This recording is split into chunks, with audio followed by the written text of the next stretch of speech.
Nick, Thank you. what's your topic? I was at dinner the other night with my good friend Stu and his wife. Your buddy Stu. My buddy Stu, I'm sorry. Well, you guys all know Stu at this point. I know of him in this. Yeah, it doesn't matter. Yeah. Good friend Stu and his wife. And we were talking about just the difference in generations. And it reminded me of a topic that that we have talked about before on the show. The singularity, right? We were talking about how people are glued to their phones, and she was arguing that there will be eventually a point where things bounce back, where people kind of revolt against that, which I always feel like is the idealistic way of looking at things. But the reality is, and this is what I was trying to tell her, I was like, we are headed toward that convergent point of, when they're going to be able to put chips in our brains to regulate hormones, to regulate different things, to regulate dysfunctions, to help with Alzheimer's, to help with dementia, things like that. And then I randomly read an article on Wired where a guy was trying to hack his own brain and like went down to Belize to have a brain surgeon put like wires and copper wiring and stuff in his brain, and it like totally messed him up for a little while. But I guess he's okay for now. a little while. Yeah, I mean, like, well, did he bounce back? They were like he was having just restarted the system. Well, he was having problems. Hit it a couple times. As I'm reading this article, I'm like, holy shit, this sounds terrifying, because he was they eventually figured out it was because of the brain surgery, that the brain had swollen, and because the brain swells, you start losing some of the cognitive functions. Eventually, it came back to him as the swelling went down. He was able to get it back. But for instance, he would say like, "Hey, have this pencil," and you'd be like, "That's a pen," and he'd be like, "Yes, pencil." Like shit like that, where he would just say sorry, sorry, sorry because he couldn't form sentences. You'd ask him a question, he'd be like, but that's in the article. But what's fascinating about this is it's all going towards something, right? Eventually they will figure it out. And they talked about Colin, I think you read this story, the science of the guy that there was a neuroscientist that did to a bull and was able to actually have the bull stop and like turn around. Bullshit. And then there was another story of how you can do it to cockroaches, where you can actually like tap and like put electrodes on cockroaches and actually steer them. That's crazy, right? Yeah. So my question to you guys is, we all know it's coming.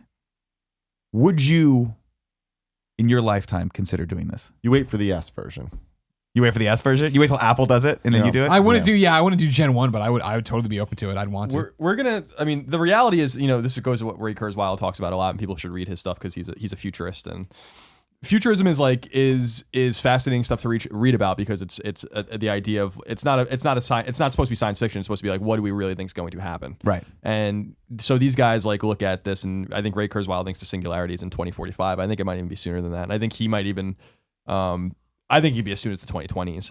You think so? Yeah, like, but not in the form of like man merges with machine and then Skynet happens, right? No, because that's not what that is. Like Skynet's AI, so like that's different, and AI is dangerous, and like these are things that AI is something that even like Bill Gates is starting to talk about, being like, and Stephen Hawking and a lot of these kind of phenomenal technological minds are being like, we should really be careful what we're doing with the AI. But that's different theoretically and technically than the singularity. The singularity is the idea of becoming a cyborg, of becoming which I love that name. I love the term cyborg because it's so 80s, and you're like, that's never going to happen. And eventually we're all going to be cyborgs. It's the literal merging of technology in like a substantial way. So I think that these things are going to start happening like in the 2020s. I think that like people are going to start having like kind of heads up displays and stuff like that. Do you think they're going to actually be implemented into their eyes, or will it? I mean, probably. Obviously it'll start with. I mean, that's the thing that comes down to me, right? Is there already, like, when you start thinking, okay, there's going to be one day where they put a chip on our brains and that's going to be our cell phone, right? That sounds crazy to me. But when you start saying, hey, they're going to put lenses into your eye that never have to leave, right? Well, they're already doing that, right? Like, you can go get permanent lenses affixed to your eyes now if you have problems.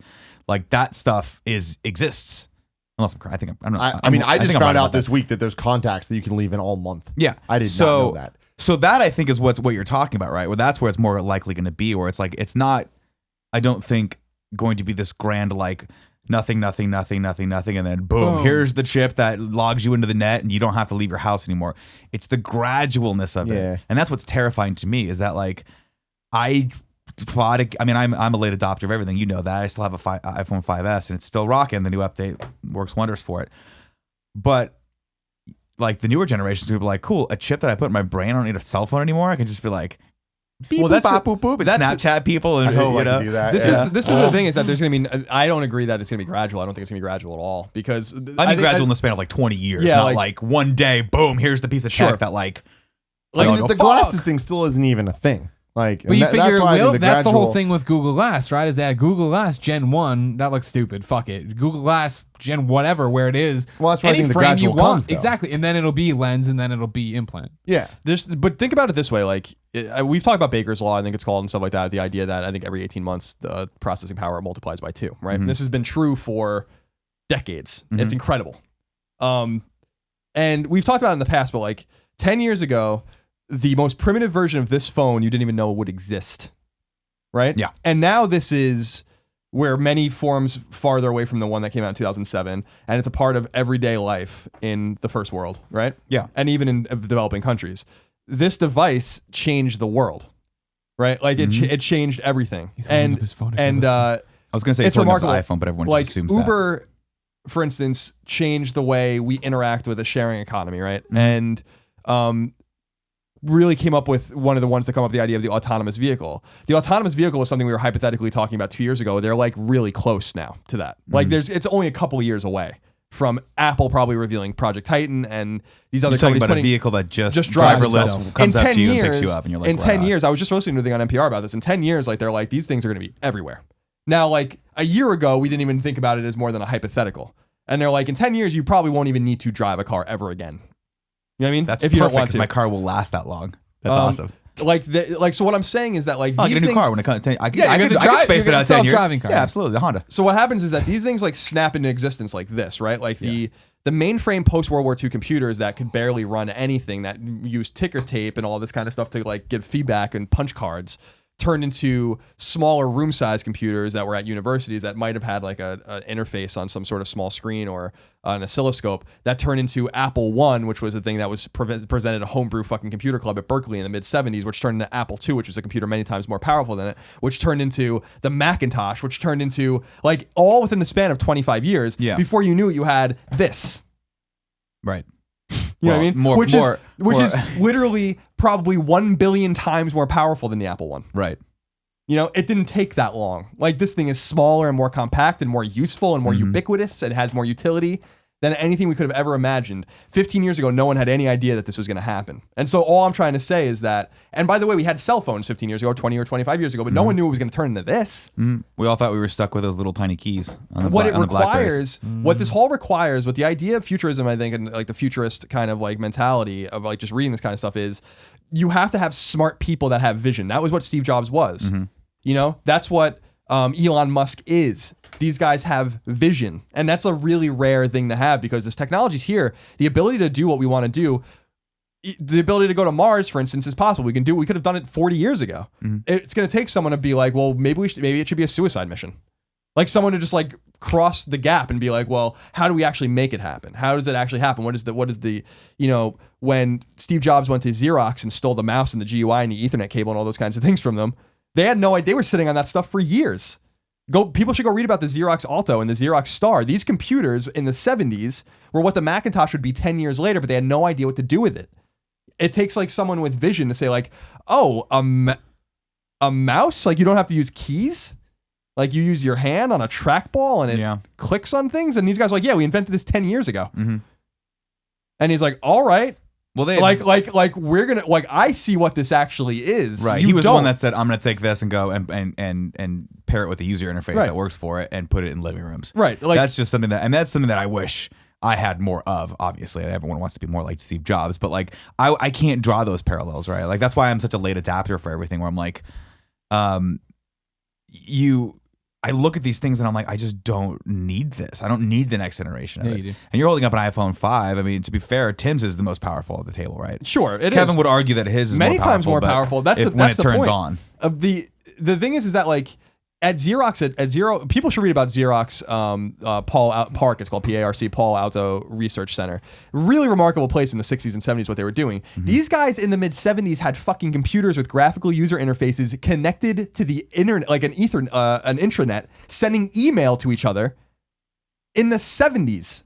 That's crazy. You know what I mean? And like they had no idea what they were doing. Like and like the guys that were getting really frustrated, a lot of those guys ended up going to Apple, getting poached to make the Macintosh and the Lisa, which is, you know, another computer people can read about. But like the point is that this technology is like latently sitting around a lot of times, and it just takes someone with a little bit of vision to say like, what can we do with this? And that's why I'm bringing it back to, you know, more cyborg technology or chips. Like we're not gonna, we are gonna meld one day with machines. Our generation is going to see what it looks like to have a person and a machine be 50-50. Mm-hmm. You know what I mean? And that's not necessarily like what we're talking about. We're not also talking about machines, which is a whole nother thing, like robots and AI and stuff like that. That's a whole other thing there. Like people can read about what Google's doing.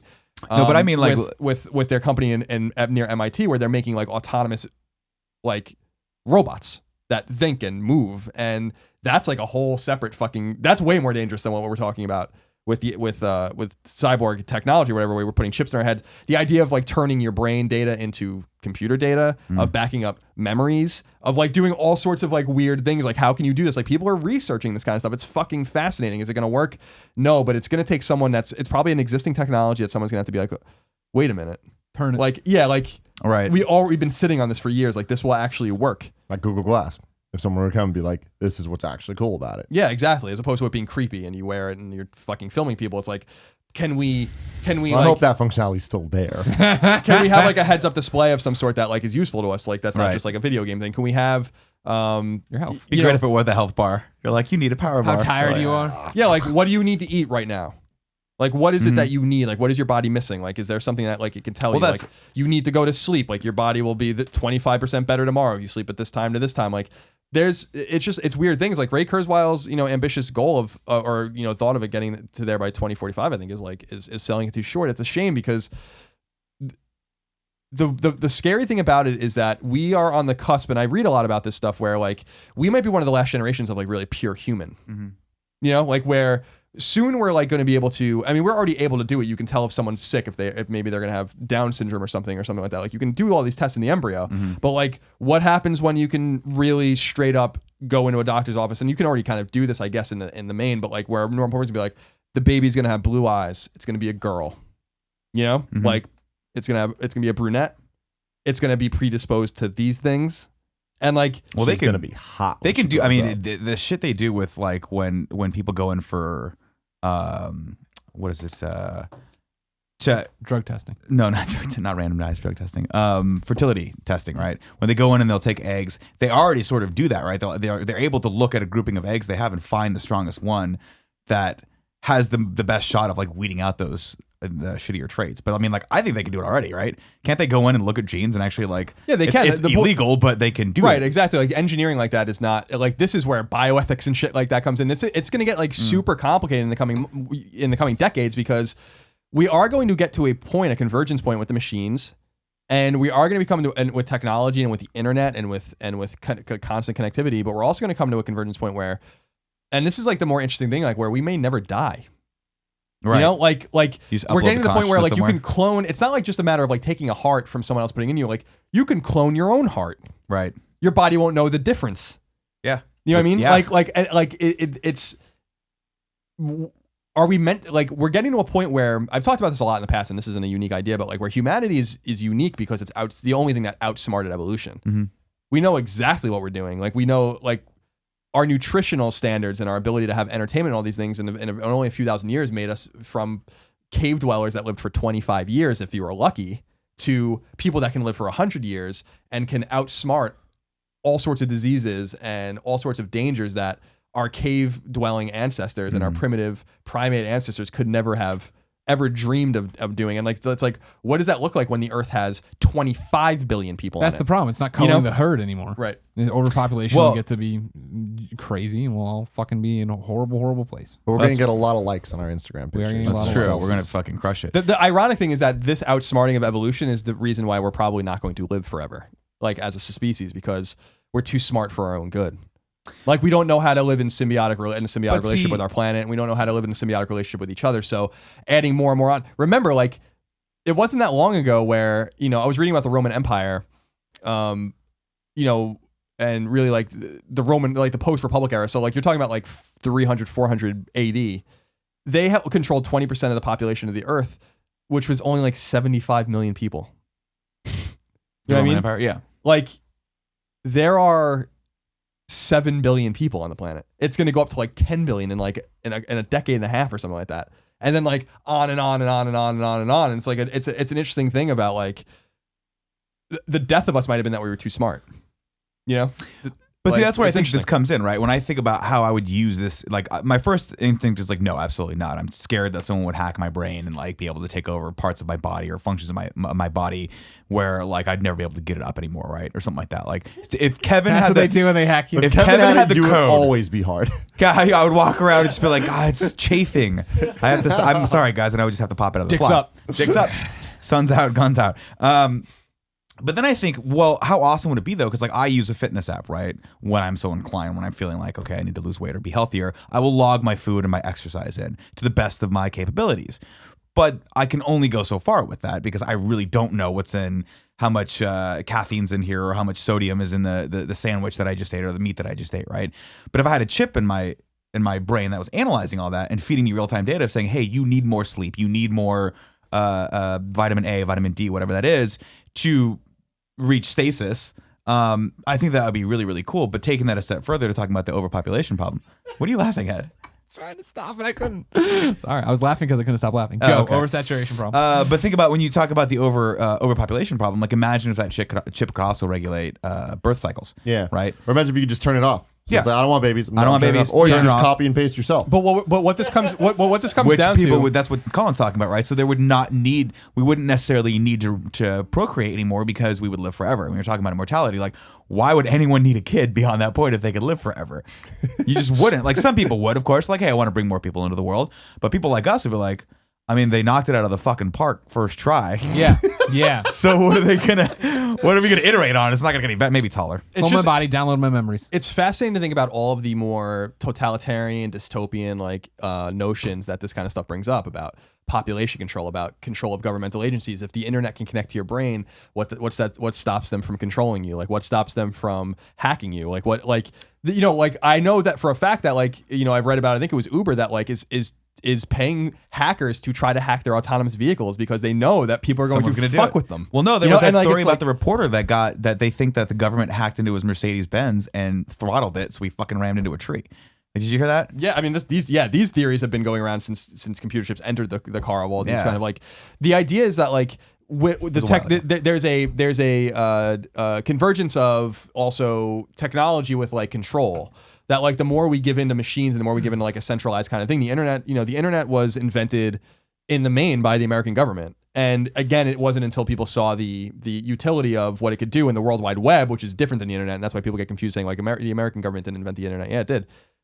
But the World Wide Web, which is what we know as the internet, was invented at CERN in Europe because they saw many years later, like, how can we actually really use this beyond like scientific or educational or Usenet or something like that? Like, or emergency, yeah. Yeah, like we can use this for more practical reasons. And so, the World Wide Web is something that runs on the internet structure that was made many decades ago. And the more the internet is laid down and the more we are connected with each other, the more control we give up. It's like a really weird kind of thing. But like in terms of like humanity, in terms of like what we're doing to the planet and doing to ourselves, like that's why I say like when people were talking about like we need to like look to the stars now, like that's like what we really should be doing. And it's not a matter of like just being interested in space. Like we got to get the fuck out of here.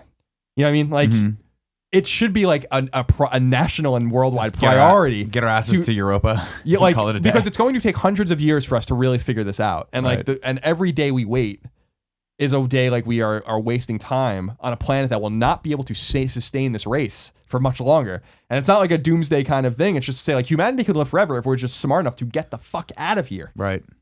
And like in 500 years, we can colonize all these different places and experiment and do all these kinds of things. But I thought you meant colonize. Yeah. No. That's what we're calling it from now on. Yeah. They're calling it colonizing when anyone does anything like the Earth will not be able to sustain 15 billion people, which is what's going to happen to it in only maybe a century. It's not going to happen. There's not enough water. There's not enough anything for us to sustain as many people. And so it brings up so I guess what I'm saying is I'm rambling, but what I'm saying is that like it brings up all this question of cyborg or convergence or singularity brings up all these ancillary political and scientific and explorative and all these different questions that we have to answer. It's not just about the technology and how cool or interesting it is. It's like, what does it mean for us? Right. Because we are going to look very different as a species and a society in 100 years if we're still fucking here at all. Yeah, because you have to think, right? Like for the last how many thousand years have human beings basically been the same, right? When you think about it, up until now, human beings have essentially just been what you're looking at right here, right? Different. We have better medicine now. We have better nutritional standards. We know more. That's why we live longer. But for the most part, you're not talking about a group of people 3,000 years ago that would have been vastly inferior to us from a physical and mental standpoint. No, I mean, we're bigger and smarter, but that's basically it. The thing is, the point I was bringing up is that like cavemen in the Stone Age or whatever they focused on survival, right? Like they had to survive. That was all they had time for. I'm sure they had entertainment. They were painting on walls and stuff like that. They had a lot of time to themselves, but they were attached to the day-night cycle, and they were attached, which they only overcame when someone figured out how to harness fire. And like they basically didn't have time for entertainment. They didn't have time to think. They died quickly. The next group of people came, they died quickly, and so on and so forth. And then with like animal husbandry and with agriculture and all that kind of stuff, people started to be like, well, we can raise cattle and like plant wheat and do all these kinds of things, and outsmarted the system for the first time, really. And we're like, okay, we don't have to hunt and gather, and we don't have to like run around the plains, and we don't have to do all these kinds of things and follow the herds. Like we can just be stagnant. This is when like villages and towns and cities started to come up, and then people were like, we have free time, and that's when they started looking up and realizing like astronomy is a thing, and how does this whole system work, and how does the natural world around us work? And then they started making real games and entertainment and all these kinds of things, and slowly outsmarting the system on and on and on until we get to this point. And like now we're here, and now we've outsmarted the system to such a degree that it might become destructive, or like it might become transformative, and that's what we're talking about here, right? Is that 50 years from now, you might look, or 100 years from now, surely you'll look back and be like, human beings from the year 2000 to the year 2100, are vastly different than they were from the year 2000 to the year 339 BC or whatever it is. Yeah, it could be. Like that whole span, which is fucking crazy to think of, like 2,000, 3,000 years, could be made up and shot past in the next 50. Sure. Even when you look back at 1900, you talk about what people were doing, how they were spending their time, how the world looked. I just mean but I know what you mean. But you take someone out of 1900, you put them in now, they're going to be able to exist. But you take someone from now and put them 100 years from now, and people are going to be like, where's your fucking cyber eyes that shoot lasers through people if they try to attack you? And you're like, what? That's a thing? And well, that's the more interesting thing, and this is where it gets more into sci-fi or just like good fiction, is like there are going to be massive swaths of people that resist. Mm-hmm. They'll die. Like and we'll like have them killed. It's gonna have or put in cages. Well, it's gonna have like religious connotations. It's what I always say about like when we discover aliens. Like I think that's it for religion, right? Like when we find like a contact or we find something. Like he's one of those Dyson spheres. What does it mean? What does it mean? Yeah, like when we realize that there's a fucking Dyson sphere around a star we've been looking at, and we're like, okay, well that's fucking really scary. Yeah. And cool. And awesome. But it's not scary, it's fucking awesome. Because if they have the technology to build a Dyson sphere, they're like, we see you, we don't give a fuck. We don't give a fuck. Until we have to give a fuck. Independence Day 2. Yeah, we always knew they'd come back. I just love the idea that this brings up of people wanting like pure human. About like the idea of like being like, we don't want this shit in us. No synths. Like we don't like, yeah, exactly. Like almost a Fallout 4 kind of thing where it's like, we don't want to do this. Like, this isn't who we are. Like, is it going to create new cults? And how is it going to deal with religion and all these kinds of things? It's going to create massive wars, and the wars are going to be unequal because a lot of people might not adopt this technology. There's a lot of like interesting questions to be asked about this. That it's so much more than just the fascination with the technology itself. Like, there are significant socio-political, economic, existential questions that are going to be brought up, just as there were socioeconomic, political, and existential questions when they started planting shit, when they realized like, wow, this wild wheat that we're finding as we walk around, why don't we just put it in a field somewhere and then just sit there? Put a little fence around it, call it ours, and just sit there and watch That was it a grow. revolution. Yeah.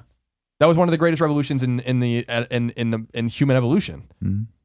And we're reaching another paradigm shift like that, I think, in something that is going to be just as important, just as mind-boggling. It's just that we don't understand how it's going to happen, and it's going to happen way quicker than we think. You know. So back to Nick's question: would you put an implant in your head in your lifetime? Maybe. Yeah. There's got to be safeguards. You know what I mean? That's why I'm saying not Gen 1. I need to believe in this thing that it can't be hacked or how it works. But that's the question, though. How would you know? You won't. If someone hacks you and your arm goes up, that's one thing. But how do you know you're not just subversively like, fuck, Trump makes a lot of good points, right? I like that guy, actually, right? And you're like, oh shit, my fucking brain's I'm in hacks. I have the roller coaster theory. I've used this in a ton of different ways, but if people are gonna wait in line to do this thing, it's not bad for you. Like you're gonna be fine. It's gonna be scary or whatever, but you're not gonna die. You could die. Things could go wrong. Things could happen. Yeah. But you're not gonna. Okay. So I'll fucking put it in. You're in? Okay. Yeah, but not Gen 1, just because that's stupid. Come on. Right. Troubleshoot a bit. And then Nick, are you gonna put the implant in your head? I think I would eventually, and I think it's because we think about these things, and there will be, Colin's right, there will be staunch supporters and people who just completely and totally revolt against it, which will represent probably 20% of the population on one side, 25% of the population, but that other 60% of I don't give a fuck is gonna be like, well, is it easier for me to just think about ordering toilet paper right now and it shows up? Fuck it, put the chip in my brain. Yep. Oh wait, I don't want to stop eating these fucking potato chips, and I just want something in my brain to regulate how quickly my body metabolizes all the fucking insane chemicals I'm putting in it. Fuck it, let's do it, right? Yeah. I think like from just the sheer point of weight loss in general, the crazy shit that people will do, the pills they'll take for weight loss, the fucking nuts diet programs, or like the surgeries they have, I think this would clean up if you said, here's a chip. It's going to increase your body's metabolism and its ability to process carbohydrates and sugars in your bodies.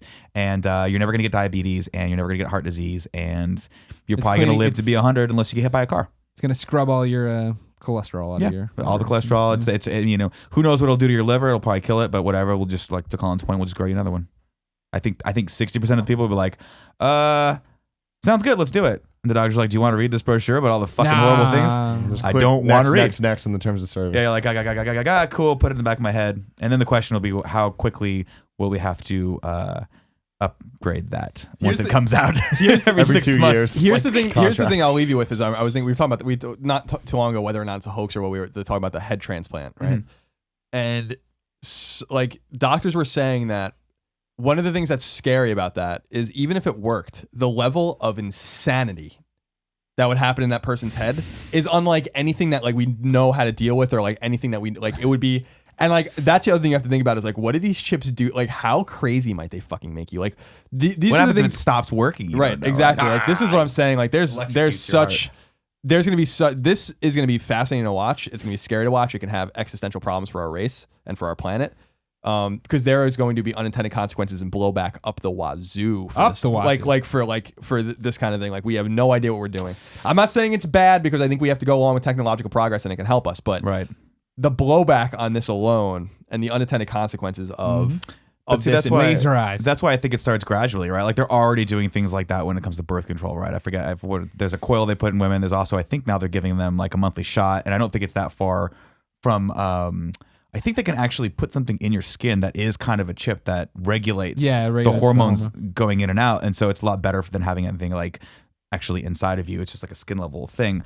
But that to me is like, that's not too far away from this future we're talking about of like, take that out, put something slightly better in. And oh, by the way, come back in 6 months for the S version of that. Oh, this is the 7 version, by the way. And now that also regulates the hormones in your brain that will help a little bit more with your metabolism. Sure.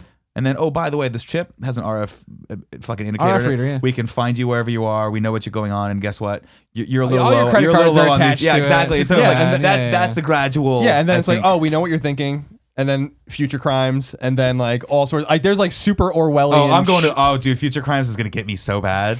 They're like, you are a sexual deviant. We're putting your ass in jail for the sake of all your friends in your business. Thank you. You're welcome. Thank you, Future Crimes Department. Yeah, that's crazy. Ladies and gentlemen, if you didn't know, this has been the Game Over Greggy Show. Each and every week, 4, sometimes 5 best friends gather on this table. Each bring a random topic of discussion for your amusement. If you like that, head over to patreon.com/kindafunny, where you can support us, get exclusive episodes, get early access, and just be a swell person. But if you have no bucks to toss and can't be a swell person, don't sweat it. Head over to youtube.com/kindafunny, where you get the show posted topic by topic, day by day, until the entire show is ready as one big MP3 and video for your amusement. Gentlemen, it's been a pleasure. Thank you, Greg. Good episode. It was. I told you. Worth $1. It was worth $1. Until next time, it's been our pleasure to serve you.